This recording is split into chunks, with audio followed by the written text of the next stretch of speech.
This is the beginning of our learning. ठीक है, हमारे सीखने की शुरुआत यहीं से होती है। ठीक है, since childhood when we started learning, या in childhood when we started learning, the first thing that we learn, बचपन में जब स्कूल गए तो सबसे पहली चीज़ जो हमने सीखा लिखने के लिए या बोलने के लिए, वो क्या सीखा? लेटर सीखा। ठीक है, दुनिया का कोई भी स्कूल नहीं है जहां आदमी बचपन में बच्चा पहली बार जाए तो उसको कभी सेंटेंस सिखा दे। आज तक ऐसा पॉसिबल नहीं हो पाया है, मुझे नहीं लगता कभी पॉसिबल हो भी पाएगा। ठीक है, क्योंकि लैंग्वेज सीखने में या कोई भी पढ़ाई में सबसे बेसिक चीज़ लेटर होता है। लैंग्वेज में तो यही होता है। ठीक है, मातृभाषा सीखिए या तो फिर कोई विदेशी भाषा सीखिए, दोनों में लेटर सीखना होता है। लेटर होता क्या है? मैंने पिछले क्लास में ही पूछा था, आज इसका जवाब आपके पास है। Letter the smallest unit of language that is. किसी का माइक ऑन है, प्लीज़ बंद कर दीजिए, तो आपके घर की कहानी सबके सामने आ जाएगी। चलिए, the smallest unit of a language that is use to represent a particular sound is called a letter. ठीक है, किसी भाषा का सबसे छोटा यूनिट जो एक साउंड को प्रेजेंट करने के काम आता है, या कह सकते हैं एक चिन्ह होता है, किसी कोई प्रकार का सिंबल होता है, साइन होता है, जिसके ज़रिए हम किसी साउंड को पेपर पे उतार सकते हैं कि कहीं पे अगर इस तरह का चिन्ह बना रहे, ठीक है, तो हम उसी प्रकार के साउंड से उसको पढ़ेंगे। Clear this? जैसे कहीं भी अगर इस तरह का ये साइन बना होता है, इसको क्या पढ़ते हैं? ए पढ़ते हैं। कहीं भी अगर इस तरह का साइन बना होता है, इसको क्या पढ़ते हैं? का पढ़ते हैं। तो आपको जो है ये बताया गया है कि का साउंड हमारे जुबान से बाहर आएगा तो उसके लिए हम यही चिन्ह के तौर पे रखे हैं और यही हमेशा रहेगा। क्लियर है? Yes sir. हाँ, और इसी साउंड को रिप्रेजेंट करने का जो काम करता है सिंबल, उसी को हम लोग लेटर कहते हैं। कोई दिक्कत किसी को? No sir. चलिए, दैट्स फाइन। ठीक है, हिंदी में इसी को अक्षर बोलते हैं। अब जब ये कई सारे लेटर, ठीक है, या कह सकते हैं कि कुछ चुने हुए ऐसे ही चिन्ह को एक साथ बांध देते हैं, एक झुंड में लाते हैं, ये झुंड जो है पूरा एक साथ रहेगा हमेशा, इसमें से ना तो कुछ जोड़ा जाएगा, ना घटाया जाएगा, ना हटाया जाएगा, तो उस प्रकार के सेट को, झुंड को हम लोग अल्फ़ाबेट कहते हैं। किसके झुंड को? लेटर्स के झुंड को। Got it? Yes sir. दूसरे शब्दों में समझिए, अ सेट ऑफ लेटर्स, क्या लिखा है? सेट, हाँ करेक्ट है। अब ये पूरी चीज़ कहानी क्लियर कर देते हैं आपको। किसी को कोई कन्फ्यूजन हो बीच में पूछ सकते हैं, कोई दिक्कत नहीं रहेगा। वर्ड है सेट। सेट मतलब समझते हैं? आपने सोफ़ा सेट सुना है? Yes sir. ठीक है, देखिएगा वो कभी एक नहीं देता है दुकान से, वो या तो 3 मिलेगा या 5 मिलेगा, ऐसे ही मिलता ना है। Yes sir. ठीक है, राइट। मोबाइल सेट सुना है?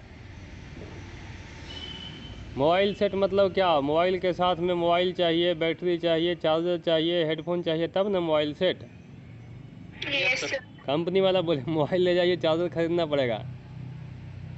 मोबाइल खरीदेगा कोई? No sir. No sir. अभी ऐसा होने वाला है, एप्पल में होने वाला है। एप्पल वालों ने कहानी कर दिया है।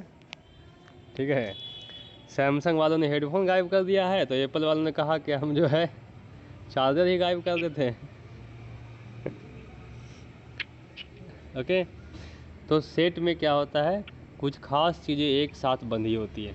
कंप्यूटर का सेट होता है, सीपीयू, माउस, कीबोर्ड, मॉनिटर साथ में आएगा, अलग अलग नहीं कर सकते।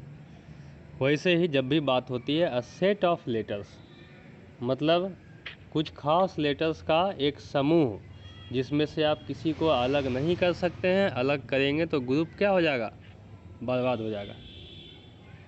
करेक्ट है? पंकज समझ गए? पंकज है? पंकज, प्रशांत है?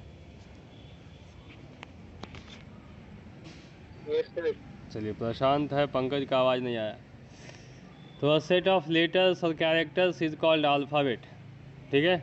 English language has 26 letters in its alphabet. ठीक है? इंग्लिश लैंग्वेज में टोटल 26 लेटर होते हैं अल्फ़ाबेट के। An English alphabet is of 2 types. English alphabet कितने तरह के होते हैं? 2 तरह के। हाँ, इसको हम लोग बचपन में बोलते थे ना, बड़ा वाला ABCD और छोटा वाला ABCD। Yes sir. तो दोनों में उम्र का कोई फ़र्क नहीं है। ठीक है? असल में उसको बोलते हैं upper case alphabet, capital letters, lower case alphabet. ठीक है? स्मॉल लेटर्स, यही होता है। पहले से जहाँ तक मुझे थोड़ा सा इसके बारे में पढ़ना भी चाहिए आई थिंक। जहाँ तक मुझे मालूम है, ये लिखा जाता है कई जगह पे छपाई के और लिखाई के अक्षर। छपाई के अक्षर में बड़ा वाला आता है और लिखाई वाले में छोटा वाला आता है। ठीक है? मुझे थोड़ा सा ये गूगल करना पड़ेगा। कुछ तो फ़र्क है बड़े छोटे में, उम्र का ना सही लेकिन ठीक है, बनावट का या यूज का फ़र्क है। हम आपको बताएंगे कल वाले में। चलिए, टोटल लेटर कितने अल्फ़ाबेट में?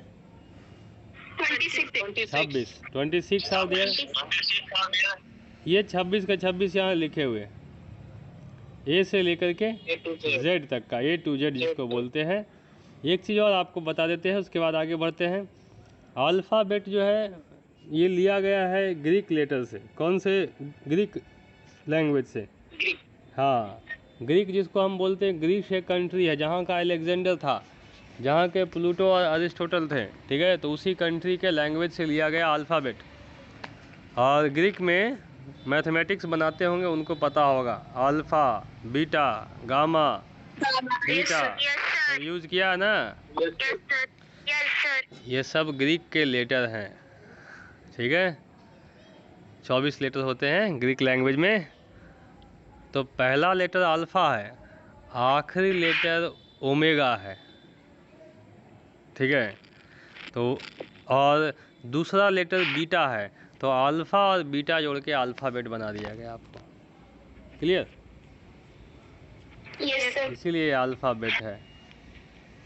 चलिए, 26 लेटर है। 26 लेटर को भी अलग अलग कैटेगरी में बांटा गया है, 3 हिस्सों में बांटा गया है।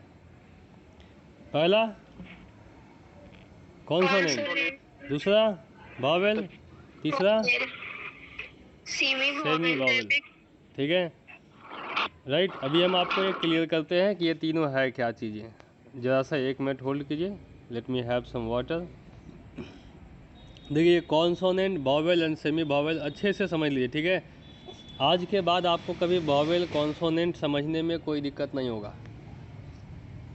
Got it? हिंदी और इंग्लिश दोनों में आपको समझा देते हैं। ठीक है? या किसी भी भाषा में रहेगा तो आप कॉन्सोनेंट वॉवेल आप आराम से डिफाइन कर दीजिएगा। राइट? हिंदी में कहा जाता है व्यंजन 2 तरह के होते हैं, सॉरी वर्ण 2 तरह के होते हैं, स्वर वर्ण, व्यंजन वर्ण। ठीक है? और उसमें जब दोनों का परिभाषा ढूंढते हैं तो आता है स्वर वर्ण, जो बिना किसी वर्ण की सहायता से बोला जाता है। ठीक है? मतलब letter that are pronounced without help of any other letter, वो स्वर वर्ण। वैसे ही लेटर्स जो इंग्लिश में आते हैं तो उसको वॉवेल बोलते हैं। ठीक है? व्यंजन वर्ण वो लेटर जो दूसरे की सहायता से प्रोनाउंस किया जाता है, खास करके वॉवेल की सहायता से। ठीक है? इंग्लिश में उसी को कॉन्सोनेंट कहा जाता है। बात समझ में आई? ठीक है? Yes sir. अब ये समझिए कैसे कैसे होता है। पहले हिंदी से देखिए। अगर हिंदी का आ लेते हैं, एक लेटर को आप लंबा खींचिए। ठीक है? अ करके लंबा पढ़िएगा ना, तो बीच में कोई दूसरा लेटर नहीं आएगा। आ से शुरू हुआ आ पे ही ख़त्म आएगा, भले आप इसको 10 मिनट लंबा खींच ले, आएगा यही। ठीक है, राइट। लेकिन अगर आप का को लंबा खींचिए, क्या आएगा? खींच के देखिए का, तो किस पे ख़त्म होता है? तो का बोलने के लिए आ बहुत ज़रूरी है, बिना आ का आप का नहीं बोल सकते। अभी समझ में आया? Yes sir. व्यंजन वर्ण और ये स्वर वर्ण में फर्क समझ में आ गया? Yes sir. चलिए इंग्लिश में देखिए। ठीक है, चलिए इंग्लिश में पहले वॉवेल देख लेते हैं।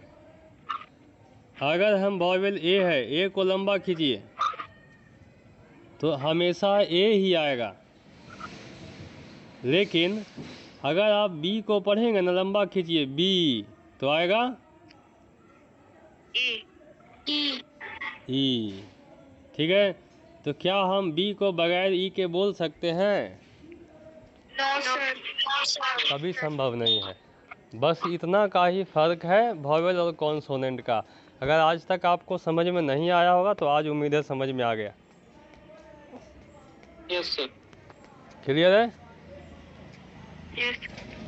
Yes sir. चलिए एक बात और हम आपको इसमें बताते हैं, बहुत सिंपल सी बात जो आपको और प्रैक्टिकल याद रहे, किसी बच्चे को भी समझा दीजिएगा। हमारा जो बोलने का आर्टिकुलेशन सिस्टम है, मतलब गला हो गया, उसके बाद जबड़े पे आइए, दांत हो गया, लिप्स हो गया और टंग हो गया, ये हमारा आर्टिकुलेशन सिस्टम है। ठीक है, राइट।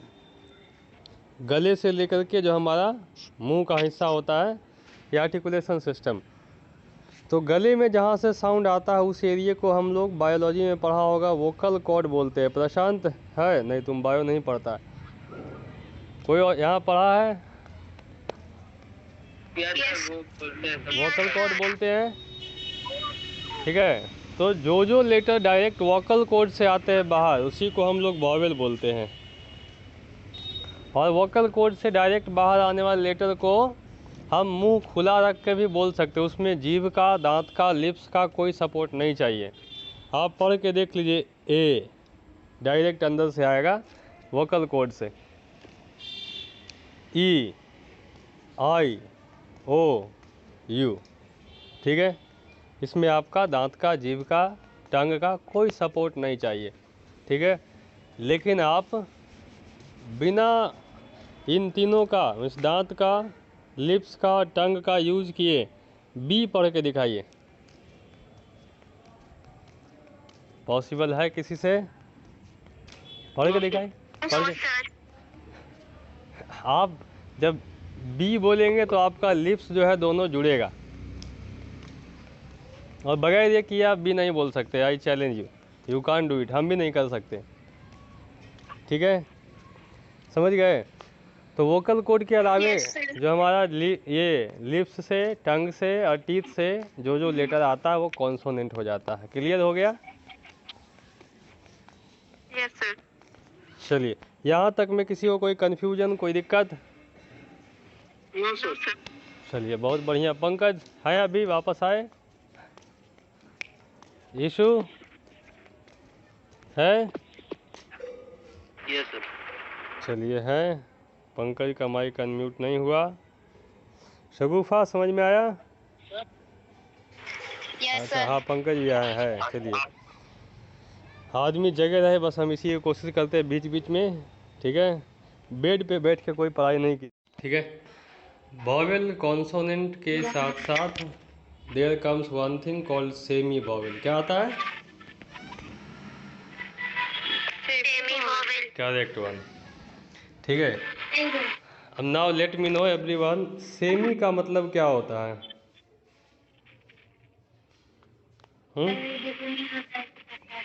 आप में से किसी ने सेमी सर्कल पढ़ा है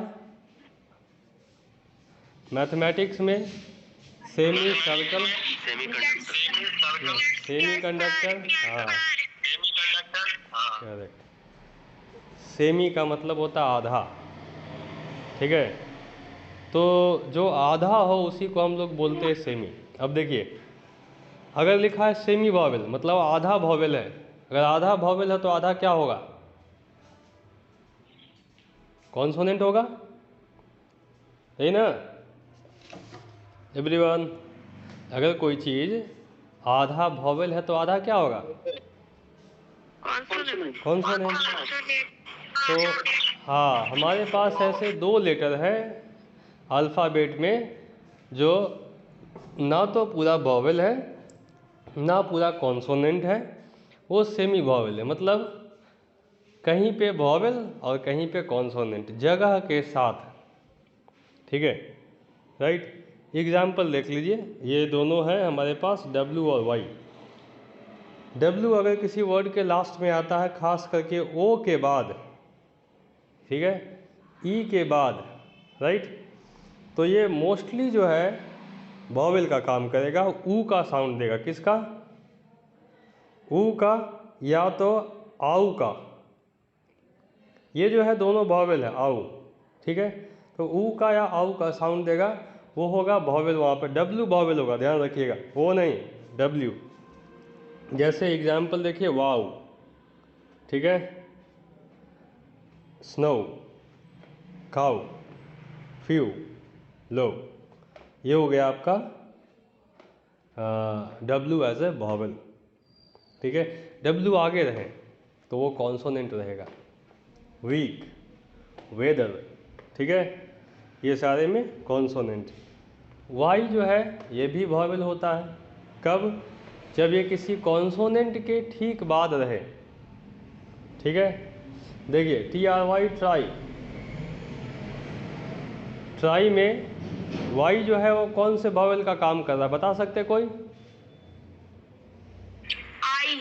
हाँ, आई का साउंड कर रहा है, ठीक है। ट्राई, स्काई, हैप्पी, देखो वहाँ पे ई का साउंड करेगा, हैप्पी, पीटी, सिटी, ई का साउंड करेगा। समझ में आ गई बात अभी सबको? Semi vowel, vowel and consonant, तीनों बातें क्लियर हो गई। चलिए, दैट्स फाइन, ये जानना बहुत ज़रूरी था। अब इसके बाद हम लोग वर्ड पे आएंगे, ठीक है। एक चीज़ और बताते हैं आपको, बहुत बढ़िया चीज़, इंग्लिश का सबसे बड़ा वर्ड बिना वॉवेल का कौन सा? कोई बताएगा मुझे?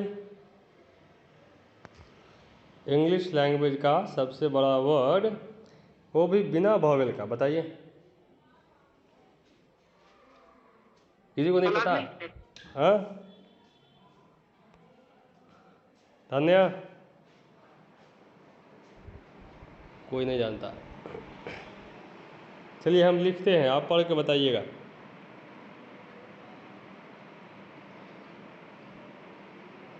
क्या लिखा हुआ है? RHYTHM, क्या लिखा हुआ है? हाँ, गलत हो गया रोशन, गलत हो गया। और कोई पढ़िए, क्या लिखा है? रिदम।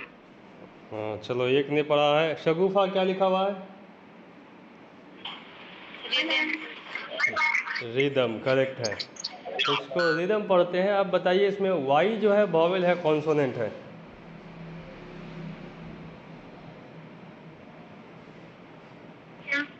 अनिल, क्या है, वॉवेल है कॉन्सोनेंट है? वॉवेल है, करेक्ट है, क्योंकि इसके बगैर आप पढ़ नहीं पाएंगे। ये आई का काम करेगा तब ना इसको रिदम पढ़ेंगे। क्लियर है? चलिए, यही कहानी थी आपका। अब हम सीधे वर्ड पे आएंगे।